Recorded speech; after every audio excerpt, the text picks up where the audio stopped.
कर रही है जांच पड़ताल कानूनी तौर पर और उसी लिए टीम यहाँ पहुंची। ये सीबीआई का तर्क है। सीबीआई के अधिकारी अपनी जांच के तहत यहाँ पर पहुंचे और जांच के तहत ही पूछताछ सभी से हो रही है, ये कहा जा रहा है। लेकिन उसके इतर अब पश्चिम बंगाल में जो टीएमसी है वो नाराजगी जाहिर कर रही है। टीएमसी के बड़ी संख्या में कार्यकर्ता समर्थक सड़कों पर दिखाई दे रहे हैं, लगातार नारेबाजी करते हुए।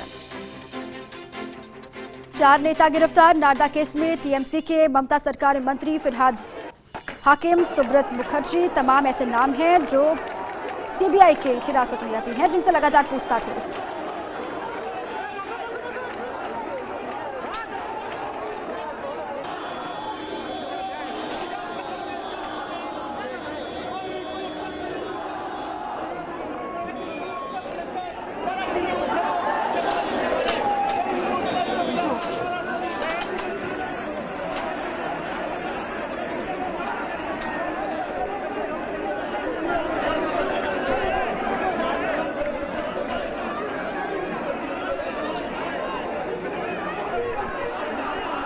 तो पश्चिम बंगाल में सियासी भूचाल है। सीबीआई दफ्तर पहुंची ममता बनर्जी और साफ तौर से ये कहा कि चुनाव से पहले या फिर चुनाव के बाद जब इस तरीके से हरकत होती है या फिर सीबीआई, ईडी, आईटी इस तरीके से छापेमारी करती है तो साफ तौर से ये मंशा दिखाई देती है कि अपने फायदे के लिए दुरुपयोग हो रहा है जो संवैधानिक इंस्टीट्यूशंस हैं।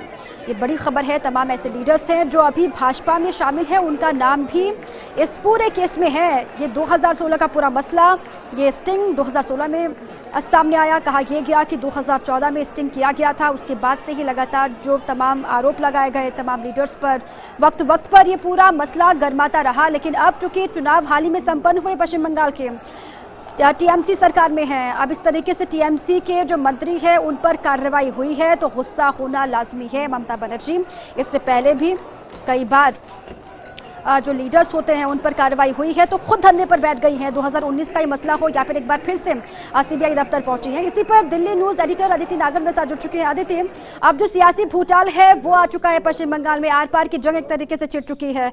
ममता बनर्जी कह रही हैं कि संस्थाओं का दुरुपयोग हो रहा है। अब जो बीजेपी का पक्ष है वो ये है कि सीबीआई तो अपना काम कर रही है, उसको करने दीजिए जो वो कर रही है, आपने गलत नहीं किया तो फिर डर किस बात का।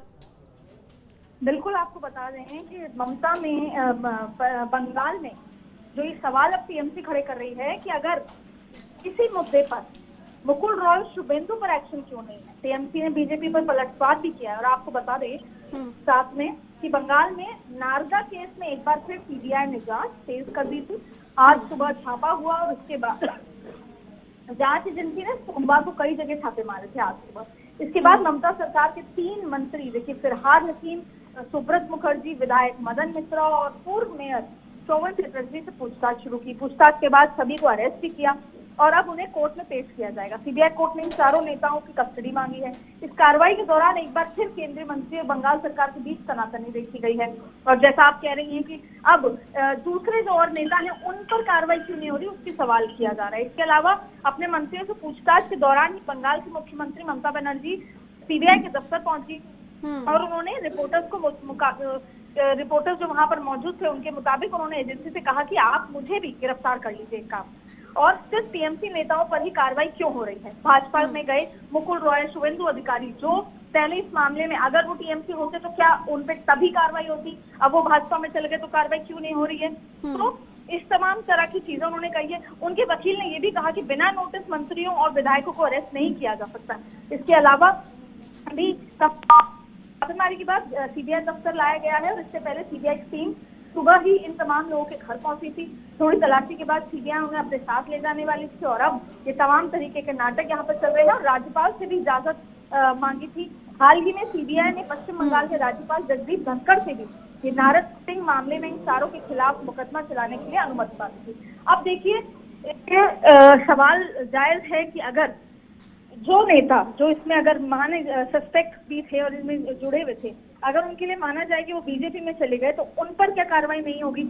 और पूरी तरीके से पॉलिटिकल भूचाल आ गया है। ममता बनर्जी इस पर धरने से लेकर तमाम चीजें हैं, टीएमसी के सभी विधायक भी और कुछ तो दिल्ली कूच करने की बात है। अब आप सवाल ये है कि ऐसे में जहां पर ये पॉलिटिकल लड़ाई चल रही है दूसरी और कोरोना और बंगाल सबसे ज्यादा हिट है और बंगाल में अपनी पूरी तरीके से लॉकडाउन की बात थी, पूरी तरीके से दुकानें तक और जो एसेंशियल चीजों की भी कई जगह तक बंद होने की बात थी। ऐसे में अगर अब सरकार अपना नाराजगी और गुस्सा लिचकाते हुए लगातार अगर वो धरना या तमाम चीजें करती है तो वो कितना जायज है, और फिर आखिरकार इस लड़ाई में जनता ही अफेक्ट। बिल्कुल, कोविड की जिम्मेदारी भी सरकार की है, लेकिन अदिति सवाल तो खड़े होंगे, जो बीजेपी में है वो मुकुल रॉय हो, शुभेंदु अधिकारी हो, उन पर कार्रवाई नहीं हो रही, उसके बाद आप टीएमसी के नेताओं को, उन मंत्रियों को जो कैबिनेट का हिस्सा है उनको आप गिरफ्तार कर देते हैं। जाहिर सी बात है कि गुस्सा होगी टीएमसी, लेकिन एक सीएम के तौर पर सीबीआई दफ्तर पहुंचना ममता बनर्जी का ये भी कहा जा रहा है कि गलत है। इंतजार तो करती ममता बनर्जी, क्योंकि कानूनी तरीके से अगर सीबीआई जांच कर रही है तो कानूनी तौर पर ममता भी आगे बढ़ती।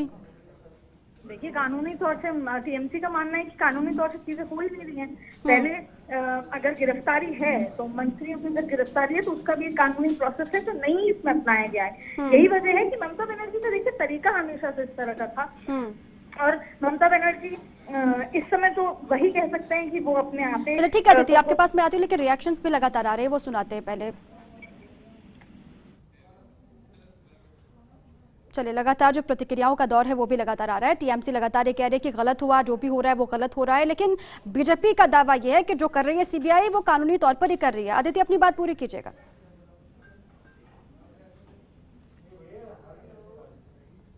आदित्य, चलिए, आवाज नहीं पहुंच पा रही है।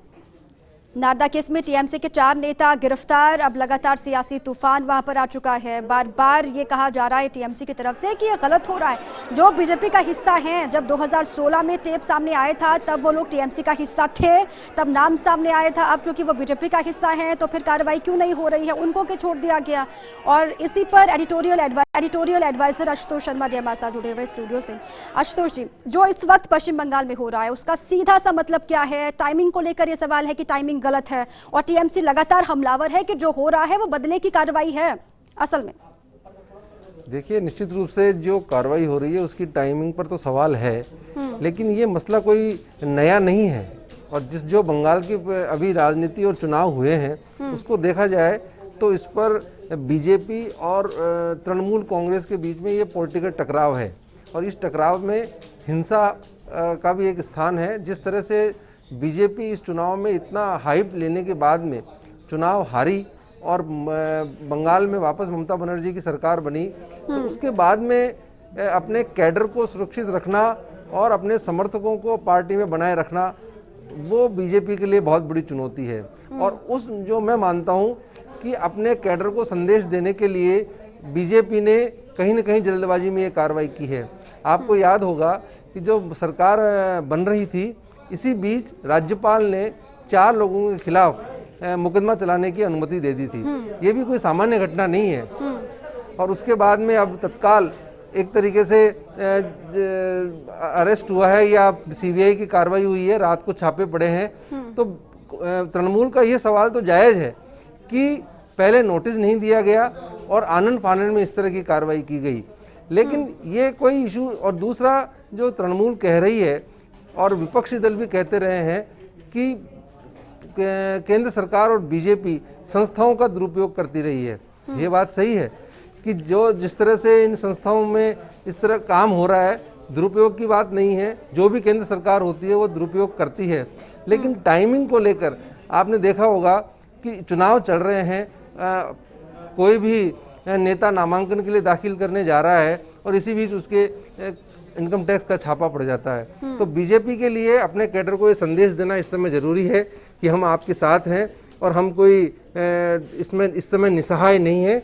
यदि सरकार बंगाल में ममता बनर्जी की है तो केंद्र में बीजेपी की सरकार है, और वो भी इनके नेताओं को दबाव में ला सकती है, और इसीलिए ये कार्रवाई की गई है, ऐसा लगता है। बिल्कुल, और आपने सही कहा, 9 मई को ही राज्यपाल ने 4 जो मंत्री हैं उनके खिलाफ जांच के आदेश भी दे दिए थे। उसके बाद टीएमसी लगातार ये कह रही है कि पश्चिम बंगाल में राज्यपाल जो है वो बीजेपी के एजेंट के तौर पर काम कर रहे हैं। हमेशा कार्यशैली को लेकर कई तरह के आरोप भी टीएमसी ने लगाए हैं राज्यपाल के।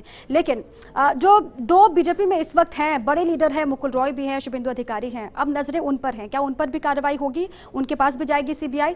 क्योंकि ये कहा जा रहा है कि अगर कानूनी तौर पर जांच आगे बढ़ रही है तो फिर वीडियो में तो वो सभी भी थे, ऑडियो तो उनका भी सामने आया था, उनको क्यों छोड़ दिया गया? या फिर बीजेपी में गए तो उनके दोष साफ हो गए? देखिए, जो नारदा स्टिंग 2016 का है, नया नहीं है कि एक न्यूज पोर्टल ने इस तरह से कार्रवाई की और लोगों को रिश्वत देके इसमें दिखाया गया है, जिसके फोटो में शुभेंदु अधिकारी और मदन मोहित्रा से लेकर तमाम नेता जो 4 लोग हैं वो भी उसमें दिखाए गए हैं। और ये मुकदमा जो दर्ज हुआ है वो हाईकोर्ट के निर्देश पर सीबीआई जांच कर रही है। लेकिन एक बार सीबीआई के पास मामला आने के बाद निश्चित रूप से इसमें सीबीआई आगे बढ़ रही है। 5 साल में कोई कार्रवाई, इस तरह की बड़ी कार्रवाई नहीं हुई।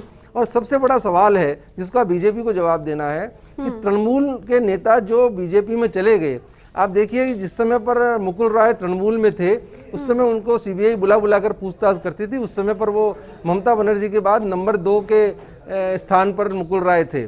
लेकिन जैसे ही वो बीजेपी में गए उसके बाद से उनसे पूछताछ करना या उस मामले में आगे बढ़ना बंद हो गया। इसी तरह शुभेंदु अधिकारी भी नारदा मामले में शामिल बताए गए थे, लेकिन वो बीजेपी में आ गए, चुनाव ममता बनर्जी को हराया और अब वो नेता प्रतिपक्ष बन गए, लेकिन उनके खिलाफ कोई कार्रवाई नहीं हुई। जो ममता के सबसे निकटस्थ लोग हैं, वो फरीद हकीम हैं या सोवन चटर्जी हैं, उन लोगों के खिलाफ ये कार्रवाई हो रही है। मदन मोहित्रा जो ममता के निकट माने जाते हैं, उनके खिलाफ कार्रवाई हो रही है। तो बीजेपी को ये जवाब तो देना पड़ेगा कि आखिर जो बीजेपी में आ गए उन लोगों के खिलाफ कार्रवाई क्यों धीमी हो गई, और जो ममता बनर्जी अभी सत्ता में आई है उसके तुरंत बाद इस तरह की कार्रवाई की गई है। और जो इसमें देखने वाली बात यह भी है कि जिस तरह से बंगाल के अंदर इस समय कोरोना का विस्फोट हो रहा है, क्योंकि पहले चुनाव में खूब पब्लिक मीटिंग्स हुई, कोरोना खूब फैला, कोई इसमें ध्यान नहीं दिया गया।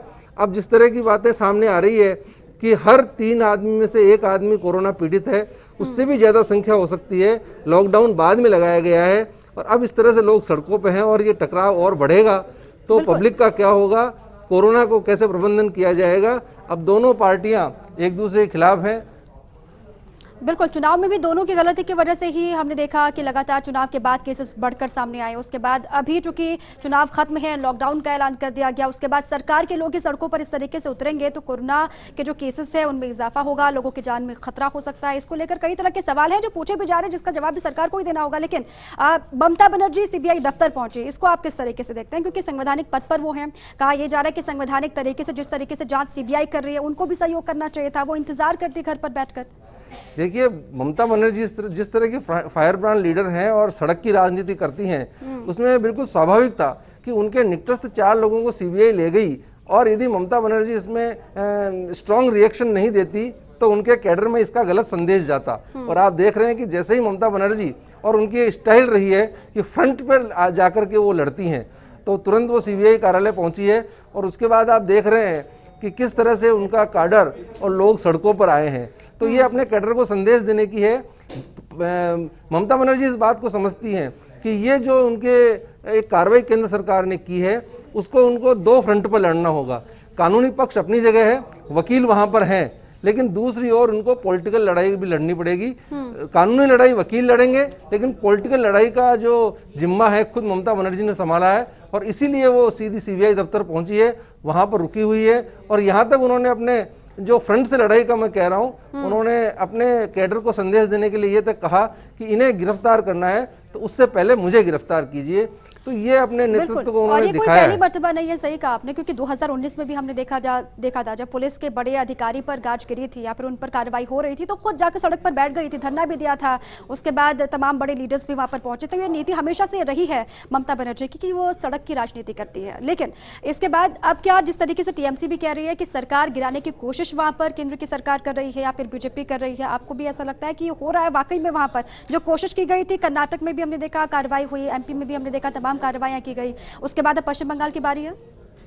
देखिए, सरकार गिराना आसान नहीं है। जो सरकार इतने भारी बहुमत से अभी जनता का मैंडेट लेकर के आई है, उस सरकार को हिलाना मेरे ख्याल से एक पॉलिटिकली इनकरेक्ट कोई स्टेप होगा।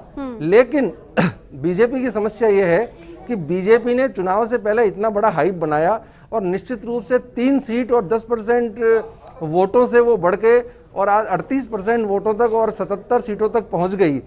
तो उसका जो एक कारवां बन रहा है बीजेपी का, ठीक है इस चुनाव में हारे, लेकिन अगले चुनाव में वो और आगे बढ़े, इसके लिए अपने कैडर और समर्थकों को बचाना बहुत जरूरी है। और चुनाव के बाद में जो हिंसा हुई उसमें पूरा कैडर बीजेपी का कार्यकर्ता समर्थक डरे हुए थे, लोग घर छोड़ करके भाग गए, आसाम में चले गए। और राज्यपाल ने जिस तरह से स्टेप लिया और आपने जाकर के जो एक साधारण घटना नहीं है, मुख्यमंत्री के विरोध के बावजूद वो उन शिविरों में गए, लोगों को तसल्ली दी, तो इससे दोनों में टकराव बढ़ना स्वाभाविक है। और लेकिन सरकार गिराना आसान काम नहीं। हालांकि दिलीप घोष ने एक इंटरव्यू में कहा है कि केवल राष्ट्रपति शासन ही इस हिंसा का जवाब है, लेकिन मुझे नहीं लगता कि इस समय जो केंद्र सरकार की स्थिति है, जो कोरोना प्रबंधन को लेकर सरकार जो है बैकफुट पर दिखाई दे रही है, वो ऐसे समय पे सरकार गिराना या राष्ट्रपति शासन का कोई स्टेप उठा सकती है, ऐसा मुझे नहीं लगता। बिल्कुल, बहुत शुक्रिया आशुतोष जी आपका तमाम जानकारियों के लिए, भी पूरी जानकारी साझा करने के लिए, क्योंकि केंद्र और बंगाल सरकार के बीच में आर पार की जंग शुरू हो गई है। ये हम इसलिए कह रहे हैं क्योंकि नारदा केस में टीएमसी के 4 नेता गिरफ्तार, जिसको लेकर टीएमसी लगातार हमलावर है, सड़कों पर है टीएमसी के तमाम कार्यकर्ता। अब देखना ये होगा कि ये जो भूचाल आया हुआ है वो कब शांत होता है, कैसे शांत होता है। एक छोटा सा ब्रेक के लिए आप रुक रहे हैं।